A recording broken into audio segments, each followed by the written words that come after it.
So you have decided to leave the United States military. A lot of people leave the military not knowing what they are entitled to or not knowing what they can do. I always tell myself, and I tell this to everybody that I meet, the government got everything you got.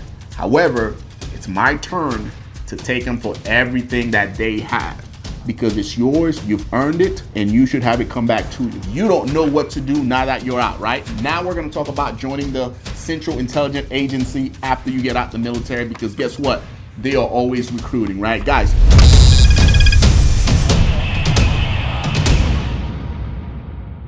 What's going on, guys? Welcome back to the Green Beret Chronicles show. Today we got a jam-packed one for you guys. We are going to start this one talking about you've decided to leave the military, right? I'm going to go over some of the benefits that you are entitled to, and then we're going to talk about joining the CIA, right? An outfit I almost joined as I was leaving the United States military, right?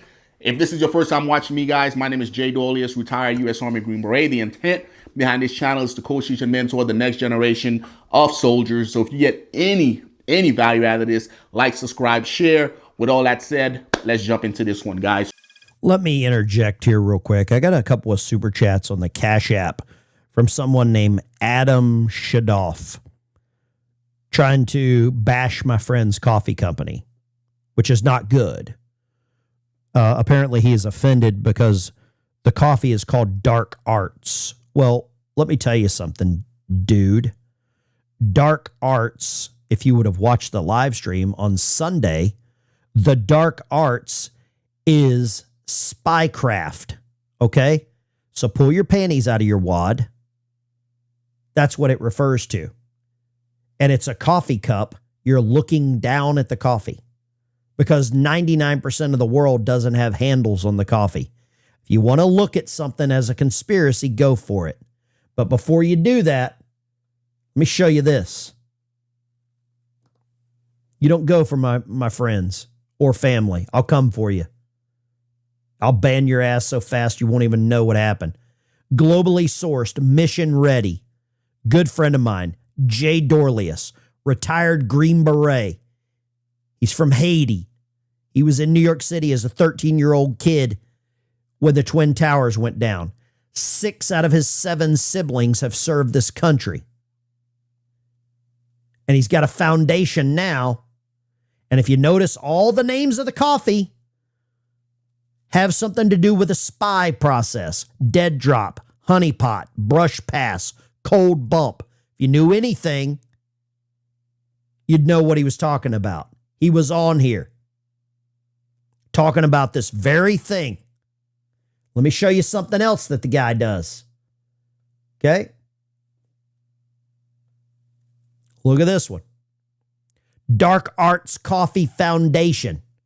He helps veterans get into housing and get veterans off the street. Okay? So if you want to make your $2 donations on Cash App and try to insult someone, you insulted the wrong frickin' guy. Dorleus is a damn good dude. Dark Arts Coffee Foundation. So you have decided to leave the United States military for whatever reason, right? You did, 6 years, you did 3 years, you're medically retiring, you're just regular admin retire. You've decided to get out, right? Like, what are some of your entitlements? Because I always say on here, guys, the military does a really good job at indoctrinating us, right? But they do a horrible job at de-doctrinating us, if that's even a word, right? They do a really horrible job at preparing us to actually get out the military. They don't do a good job at all, right? A lot of people leave the military not knowing what they are entitled to or not knowing what they can do. Luckily for us in special operation, right, we have an office on every installation that Green Berets serve in that helps them transition. However, Big Army, correct me if I'm correct, they don't have an office like that geared towards helping people transition from the military, right? But special operations, we do, right? With all that said, guys, what are some of the things that you're entitled for as you're leaving the military, right? So the number one thing that you need to make sure that you are aware of in order to maximize your transition is the VA loan, right? The VA loan. Now, the VA loan is something that you are entitled to while you are in the military, right? You still have access to it. As long as you transition out of the military under favorable conditions, i.e. you don't get a dishonorable discharge or other than honorable, you can still access the VA loan. Now, I'm a real estate guy by trade, right? So I'm gonna give you guys my 2 cents as far as how to effectively use the VA loan. Right now, the VA loan has a cap. As of today, I want to say it's about $1 million. It used to be capped based on where you were serving. However, due to COVID and price ranges going out of whack, the government decided to just put it at $1 million, right? Because you have guys serving in California, you have guys serving in Fayetteville, wherever. Putting it at $1 million just make sure that everybody's on the same footage and they don't have to worry about it fluctuating back and forth like it did during COVID, right? But when it comes to single family homes or residential homes is what it's called, you can actually use your VA loan to buy a fourplex, right? That's still considered residential, right? A 4-unit, a fourplex. So what you do is you live in one, you rent out the 3. Now you have 3 investment properties due to a technicality, all right? And after 1 year, you can move and repeat the process, right? Why? Because the VA only needs you to stay at that property for a year, right? Before you move out and buy another one. I know people that's done this, guys. I know captains and majors that every duty station they go to, they buy a fourplex or they buy a single family home, and then they just bounce around and do that. And before you know it, they're retiring with 8 or so homes, investment homes, just off of the VA loan, right? And the VA loan, guys, if you guys aren't tracking, you don't have to put a down payment when you buy your property, right? So you can get your fourplex without putting any money down and then leave that duty station and have an investment property there. That's something that you guys can do. Just a little bit of game for you guys, right? In case you want to maximize your VA loan, right? Again, as long as you leave with honorable conditions, you can use your VA loan. If you don't, then you're screwed, right? You're screwed. Guys, another benefit that you guys have once you leave the military is going to be your post 9/11 GI Bill, right? There's Montgomery and there's post, right? If you want to know the difference between the two, hit up the good old Google machine, right? But while you are attending school, guys, you will get E5BAH in whatever location that you are living, right? The Army will give you E5BAH, and also the GI Bill will cover your book costs and whatever else you need for school, all right? You will get that. If you are attending a school that the tuition is outrageous and the GI Bill doesn't cover it, the Yellow Ribbon program will match that tuition so you can effectively get whatever degree that you want to get, right? So you have up to 36 months with the GI Bill, guys, up to 36 months with the post 9/11 GI Bill so you can get yourself to school and get a degree that makes sense to help you go well along your way, right? So the GI Bill, keep in mind, if for whatever reason you don't want to use your GI Bill, you have the ability to transfer it to your kids, right? However, you have to do it before you get out, right? Because I recently did this because I did all my schooling while I was in. So when I got ready to get out, I transferred some of my GI Bill to my kids so they're able to go to school once they become of age, right? So you have to do it before you get out. Once you get out, correct me if I'm wrong, you're stuck with it, right? So that's the GI Bill, guys. Next, you have medical health, right? So medical and healthcare benefits. Now, we all know how expensive healthcare is, right? If you get out the military and you're able to get disability and you leave under favorable actions, you have access to the VA care system. I know it's crappy. Everybody's always complaining about the VA, and guess what, man? It's a lot better than having nothing, right? And once you're out, you still have the ability to use TRICARE. You'll have to pay a copay, but you do have access to TRICARE, guys. So again, the VA, Champ VA, or you can use TRICARE. You have access to those once you leave the actual military, right? And then once you're out, guys, you'll have, of course, LGLI, VGI. There's a lot of different things that is available to you that you just have to apply to, right? One of the ones that I'm going to mention here before we transition is going to be your tax incentives, right? So if you get out the military the right way, right, and you're able to get disability, you can definitely apply for tax exemption on your home, right? I did this not too long ago, guys.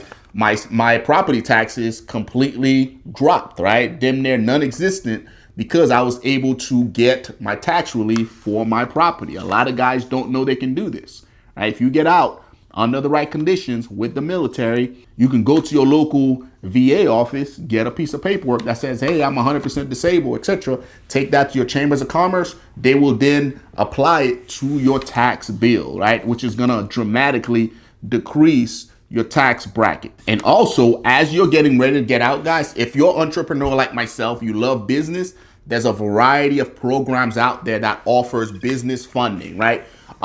Boots to Business is one of them, right? You can have grants, you can have loans all through the SBA program that are very, very favorable to our soldiers.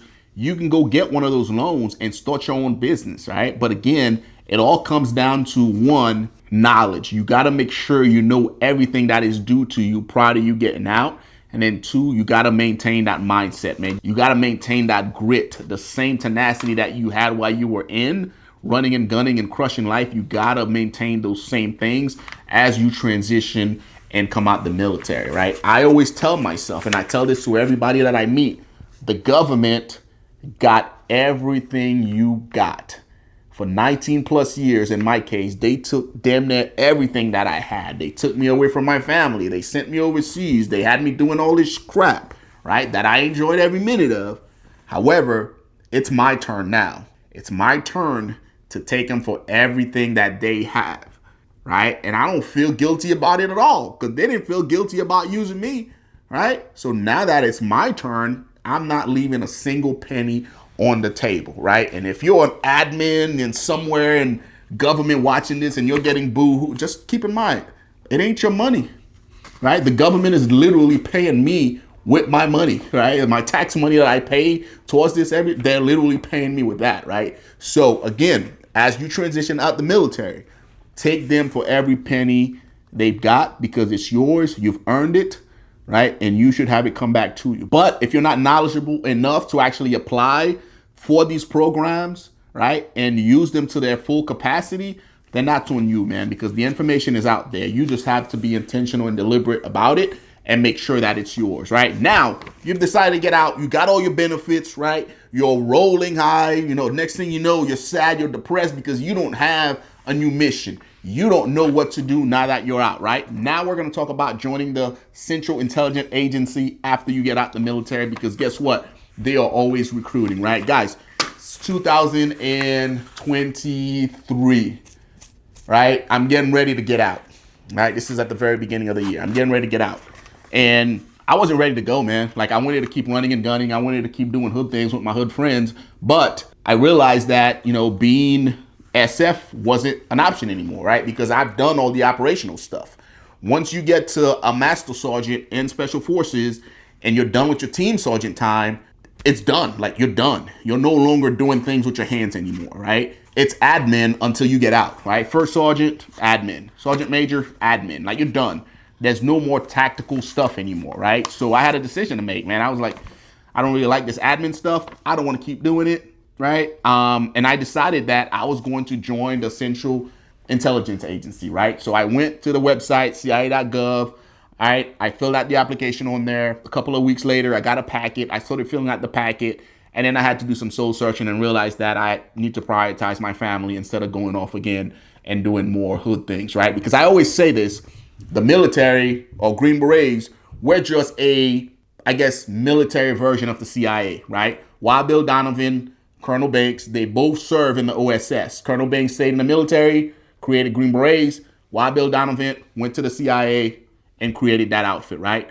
Same job, different authorities, but we do the same crap, right? We go down range, we buy with and through, overthrow a government, and we put in a new one, right? We do the same crap, guys. I was thinking about, I was like, man, I just did this as a Green Beret, right? Why, now I'm thinking about going and do it again as a civilian. I was like, nah, forget that, right? So with all that said, guys, how do you join the Central Intelligence Agency if you decide to go through it, right? I'm gonna go through these steps for you guys, just in case you guys have an itch you wanna scratch, right? And you're not being restricted like I was, right? So why the CIA wants veteran, right? Why do they want veteran? Guys, when you think about it, right, military veteran brings a lot of different things to the table. To include, goes without saying, discipline. At least I hope you guys have some discipline being in the military. Operational experience. We've been there, we've done it, right? If you part of the GWAT era, We just spent 20 plus years running and gunning, right? You have that operational experience. Security awareness goes without saying, right? And the mission mindset, right? We know what it takes to accomplish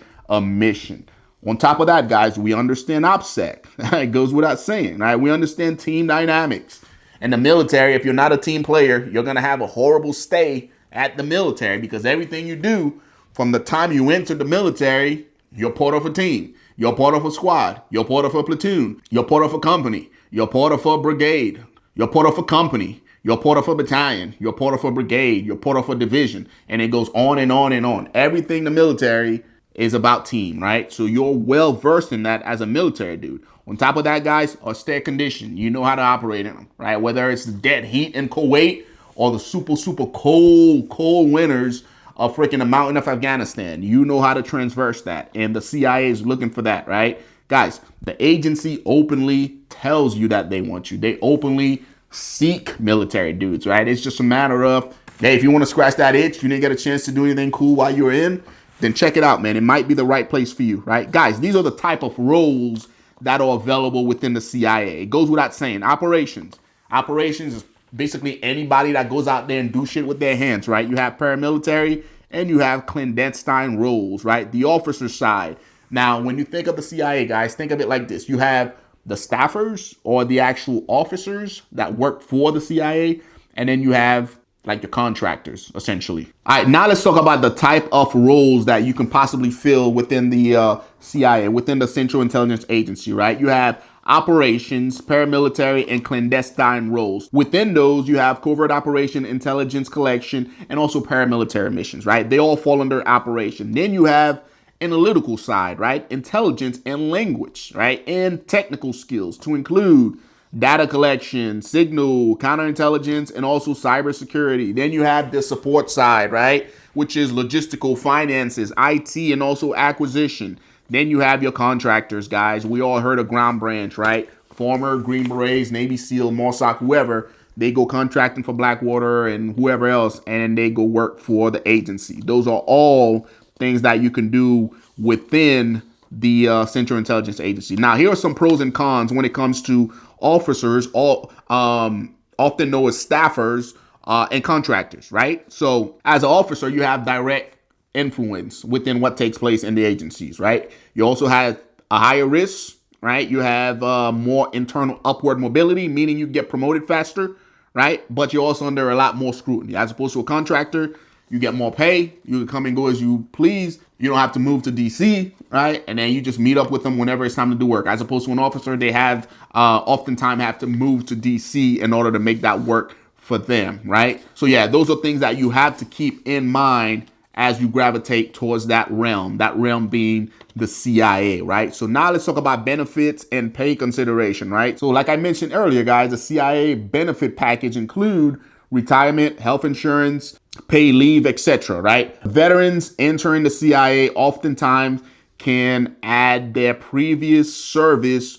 towards their CIA time. What does that mean? Meaning you did 6 years in the Army, right? The CIA is still considered federal. You can take those 6 years, roll it over towards the CIA time, and eventually retire at 20, etc., right? You can do that if you did not spend an entire 20 or so years within the military, right? So that is some of the benefits that you have in joining the Central Intelligence Agency, guys. So there's several different places you can work within the CIA, right? There's several different places you can work within the CIA. Keep that in mind, guys. But how do you actually apply?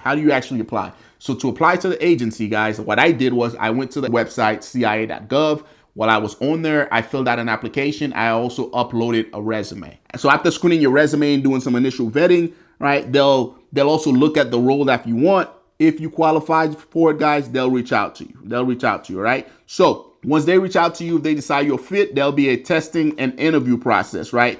This testing and interview process may include an assessment, also a psychological test, a language test, poly, right? Now the poly gets a lot of guys, the lifestyle poly. I know a lot of SF dudes that has gone all the way up to the poly side of things. Then they realize that a little too much is being asked of them, and they back out of it, right? They'll do a background investigation, security clearance. You got to be able to not only attain, but also uphold a security clearance, physical and psychological exam. They'll do all of that stuff, guys. if they find you worthy of actually working at the CIA, right? Another thing that you have to be able to do throughout the hiring process is showcase to them that you can attain and maintain a TSSCI, right? Which is, of course, a rigorous investigation process that you have to go to. But most military guys, most special operation guys, most intel guys leaving the military have already done this and they already have it. So it should be beneficial for you if you already have it to put it to good use, right? To put it to good use. But yeah, I hope that all makes sense as far as how to actually apply for the agency and what you're actually going to go through, guys. I think it's rewarding. Again, if I didn't have a family, I would definitely gravitate towards it after my time in the military, right? If you're looking for purpose, if you're looking for meaningful work, if you're looking for direction for your life, check out the CIA, guys. Hopefully this was helpful. If I missed anything, if I left anything out, let me know in the comment section, guys. I appreciate you guys tuning in. Until next time, take care of yourself.